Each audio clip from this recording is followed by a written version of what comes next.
সকাল সকাল ঘুম থেকে উঠে আগে চিন্তা করলাম যে রান্না করতে হবে। আর আজকে ঘুম থেকে উঠতে এমনিতে দেরি হয়ে গিয়েছে, কারণ আমি কয়েকদিন ধরে ভীষণ অসুস্থ। আর ভীষণ অসুস্থ থাকার কারণে আসলে ঠিকঠাক মতো কিছুদিন রান্নাবাড়িও করা হয়নি। কোনো মতে নিরামিষ ভর্তা ছানা এগুলোই খাওয়া হচ্ছে, একা সংসার হলে যা হয়। আর এগুলোই খাওয়া হচ্ছে, অনেক সময় বাজার থেকে কিনে নিয়ে আসা হচ্ছে।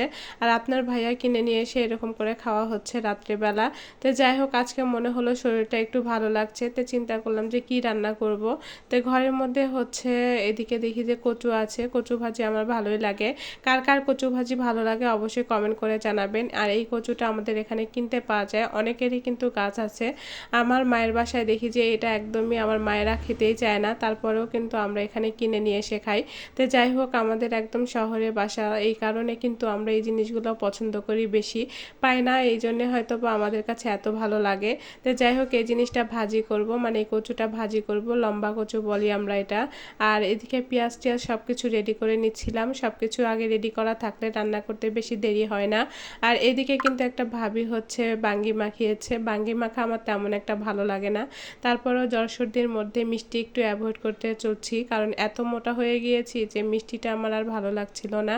এই জন্যে মিষ্টিটার বেশি একটু খাইনি, 2-3টা খেয়ে রেখে দিয়েছিলাম। এমনিতে সকাল থেকে তেমন একটা কিছুই খাওয়া নাই, কারণ সকাল থেকে কেন 2-3 দিন তার যাবৎ কোনো ধরনের কিছু খাওয়া হচ্ছে না, কারণ এত শরীরটা খারাপ লাগছে। আর গোটা মুখে মনে হচ্ছে নিমের মতো তিতো হয়ে আছে, কোনো কিছুরই মুখে স্বাদ পাচ্ছি না। তো মুখে স্বাদ নিয়ে আসার জন্য কি করব, বাসায় মুরগির মাংস আছে, তো মনে হলো না যে মুরগির মাংস রান্না করি।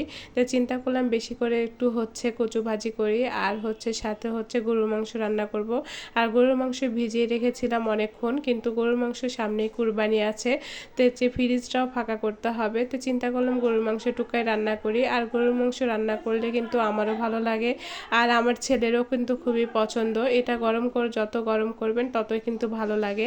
আর আমার বাসায় কিন্তু তেমন একটা থাকে না, অনেকে কমেন্ট করেন যে আপু এত এত আপনি রান্না করেন, এই 3জন মানুষের জন্য এতগুলো করে কেন রান্না করেন।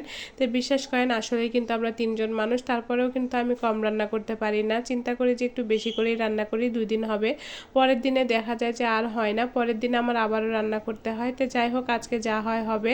তো এইদিকে আমি কিন্তু একটু বেশি করে গরুর মাংস বের করে নিয়েছি, আর সব কিছু কিন্তু হাতে মাখিয়ে দিয়ে তারপর রান্না করব। আর এটা একদম বাসনটা এতটা ছোট হয়ে গিয়েছে, পরে বুঝতেই পারি নাই। তো এদিকে সব কিছু রেডি করে নিচ্ছিলাম। আর হাতে মাখানো গরুর মাংসের তরকারিটা কিন্তু বেশি পছন্দ হয়, আমার কাছে বেশি পছন্দ হয়। অনেকে কিন্তু কষানোটাই বেশি পছন্দ করে, কিন্তু আমার কাছে একটু বেশি ভালো লাগে। এদিকে ছেলে আজকে শুক্রবার নামাজ পড়তে যাবে, কিন্তু ওর অভ্যাস আছে একটা, যে খাবার খেয়ে তারপর নামাজ পড়তে যাবে। সকালবেলা আজকে খুব দেরি করে ঘুম থেকে ওঠার কারণে তাকে সকালবেলা তেমন একটা কিছু খাবার করে দিতে পারিনি। আর সেও জেদ করে না, কারণ শুক্রবারের দিন তার খেলার নেশাটা একটু বেশিই থাকে।